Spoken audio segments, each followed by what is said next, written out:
दिनों में गरीबों के नेता थे, मास के लीडर थे, फिर वो पिछड़ों के नेता हुए, फिर वो यादवों के नेता हुए, अब वो आरजेडी के यादवों के नेता हैं। तेजस्वी यादव को 15 में पहली बार एमएलए जब लड़ाया गया था तो वो चुनाव में लड़वा रहा था। ये राघोपुर का एक गांव भी नहीं जानते हैं। मैं बिल्कुल नहीं कह रहा हूं कि एकमात्र है, मैं क्योंकि एकमात्र वही तर्क है आपके पास कि क्यों जनसुराज नहीं जीतेगा। मैं राहुल गांधी के हर बात का विरोध करता हूं, ज्यादातर बातों का, लेकिन इस मामले पर मैंने राहुल गांधी का समर्थन किया है, इसलिए नहीं कि वो राहुल गांधी कह रहे हैं। तो आप इस बार इतने पुख्ता रूप से क्यों कह रहे हैं कि नीतीश कुमार तो नहीं बनेंगे मुख्यमंत्री? क्योंकि नहीं बनेंगे। पुख्ता रूप से क्या नहीं बनेंगे? जीत गए तब? मैं कह रहा हूं बनेंगे नहीं, कैसे बनेंगे? नमस्कार, द लेंस के इस स्पेशल एपिसोड के साथ मैं हूं मुकेश शर्मा। स्पेशल इसलिए क्योंकि हम दिल्ली स्टूडियो से बाहर बिहार में हैं। बिहार में इस समय चुनाव का माहौल गर्म हो चुका है और प्रशांत किशोर जी के साथ हम इस समय हैं बेतिया में। प्रशांत जी लगातार पिछले 3 सालों से लोगों के बीच जा रहे हैं, चाहे वो पदयात्रा के ज़रिए हो, लोगों के बीच जाना हो, और इस समय भी एक बिहार बदलाव सभा के रूप में उनकी सभाएं लगातार जारी हैं। आज दिन भर की यात्रा पूरी करके इस समय वो बेतिया पहुंचे हैं। बहुत बहुत धन्यवाद प्रशांत जी आने के लिए। अब आप जब चुनाव में जा रहे हैं तो आपकी 3 सबसे बड़ी प्राथमिकताएं क्या है? सबसे बड़ी और पहली प्राथमिकता है बेरोजगारी और पलायन। ये पहली बार हो रहा है कि बिहार में किसी राजनीतिक संगठन ने पलायन को मुद्दा बनाया है। दूसरी सबसे बड़ी हम लोग का जो विषय है वो है शिक्षा, और तीसरा है यहाँ का फैला हुआ भ्रष्टाचार, जो यहाँ पर अधिकारियों का जो एक वर्चस्व है और जो भ्रष्टाचार है उससे जुड़ा हुआ। पहली बात जो मैं बता रहा था, पलायन पहली बार, बेरोजगारी की चर्चा होती है लेकिन पलायन की चर्चा और पलायन को मुद्दा बिहार में कभी नहीं बनाया गया।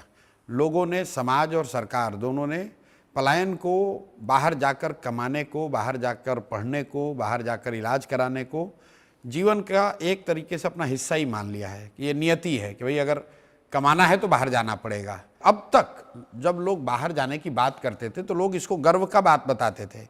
आप नीतीश जी का, लालू जी का, तेजस्वी का, कांग्रेसियों का अगर आप बयान सुनेंगे तो वो आपको ऐसे बताएंगे कि बिहारी इतने मेहनतकश हैं, लोग हैं, ये पूरे देश में जाते हैं, वहाँ मजदूरी करते हैं, दिल्ली बॉम्बे की व्यवस्था हम लोग से चलती है। पहली बार प्रशांत किशोर और जनसुराज ने इसको कहा है कि नहीं, मजबूरी में अपने बच्चों का पेट पालने के लिए दिल्ली बॉम्बे में जाकर काम करना ये गौरव का बात नहीं, ये गौरव की बात नहीं हो सकती है। दूसरा, शिक्षा की जो बात हम लोग कह रहे हैं, बिहार में शिक्षा की स्थिति बहुत अच्छी कभी नहीं रही। हम लोग खुद यहीं सरकारी विद्यालय से पढ़े हैं, लेकिन लालू जी के राज तक भी प्रखंडों में, जिलों में 2-4 विद्यालय ऐसे जरूर थे जहां, सरकारी विद्यालय, जहां से पढ़कर आप आगे बढ़ सकते थे। और इस पूरे कालखंड में नीतीश जी के शासन में शिक्षा और जो विद्यालय हैं ये सरकारी सुविधाओं को बांटने का केंद्र बन गए। उनकी पहचान बन गई है कि यहाँ से खिचड़ी बंटती है, विद्यालय से पोशाक बंटता है, साइकिल का पैसा मिलता है, वहाँ से पढ़ाई होती है। कहीं कहीं वो, कहीं ना कहीं धीरे धीरे वो पीछे हो गया। तो आपको अपने बच्चे को पढ़ाने पर ध्यान देना है। तो ये दूसरा मुद्दा है जी। तीसरा और अंतिम मुद्दा जो बड़ा है वो है यहाँ पर जो अधिकारियों का दबदबा हो गया है। नीतीश जी की जो पूरी व्यवस्था है वो चंद 4-5 अधिकारी चलाते हैं और ऐसा उनका रुतबा है, वो जो चाहे वो कर लें। जैसे पदयात्रा चलते हुए मैंने किसी से पूछा कि भाई लालू जी के राज में और नीतीश जी के राज में बिहार में क्या फ़र्क है, तो उस व्यक्ति ने जो बताया, मैं उसको पैराफ्रेज कर रहा हूँ जी, जो कोट कर रहा हूँ उसको बेसिकली, उसने कहा भाई फ़र्क दोनों में सर कुछ नहीं है। गरीब का हजामत, बिहार की जनता का हजामत तो दोनों सरकार में बना है। फ़र्क बस इतना ही है कि लालू जी के राज में ये हजामत बनाने का काम अपराधी कर रहे थे और नीतीश जी के राज में ये काम अधिकारी कर रहे हैं। तो ये 3 मुद्दे, बेरोजगारी, पलायन, दूसरा शिक्षा की ध्वस्त व्यवस्था को सुधारना, और तीसरा जो अफसरशाही और भ्रष्टाचार है, इससे निपटना। अब इसमें चूंकि आप पहली बार सक्रिय राजनीति में राजनीतिक दल बना के आ रहे हैं, आमतौर पे ऐसा देखा जाता है कि जब पहली बार कोई दल आता है तो पिछले 25-30 साल में तो ऐसा नहीं देखा गया कि किसी दल ने पहली ही बार में इतनी बड़ी जीत हासिल कर ली हो। तो पहला सवाल तो मेरा ये है कि लोग आपके ऊपर इतना भरोसा क्यों करें कि वो ये आपको विजयी बना दें पूरी तरह? क्योंकि अनुभव या ट्रैक रिकॉर्ड भी बहुत सारे लोग देखते हैं और जब हमने बात की तो लोग इसका थोड़ा बहुत जिक्र करते हैं। इस बात बिल्कुल करेंगे। देखिए, लोग क्यों, जन सुराज के साथ आए ना आए वो दूसरा प्रश्न है। पहला प्रश्न है कि क्या लोग अपनी स्थिति को सुधारने के लिए बिहार में बदलाव चाहते हैं कि नहीं। अगर आपने लोगों से बातचीत करी होगी, और जो मैं पिछले 2-3 साल से यहाँ अनुभव कर रहा हूँ, 60%, इफ आई कैन क्वांटिफाई, 60% से ज़्यादा लोग बिहार में बदलाव चाहते हैं। चाहे आप किसी जाति के हैं, किसी धर्म के हैं, किसी दल के समर्थक हैं, किसी क्षेत्र में रहते हैं, बदलाव सब चाहता है। क्यों चाहता है बदलाव? 1990 में जब लालू जी मुख्यमंत्री बने तो देश का सबसे गरीब, पिछड़ा, बेरोजगार, पलायन वाला राज्य बिहार था। 2005 में जब नीतीश कुमार मुख्यमंत्री बने तो भी देश का सबसे गरीब और पिछड़ा राज्य बिहार ही था। आज 2025 में भी देश का सबसे गरीब और पिछड़ा राज्य बिहार ही है।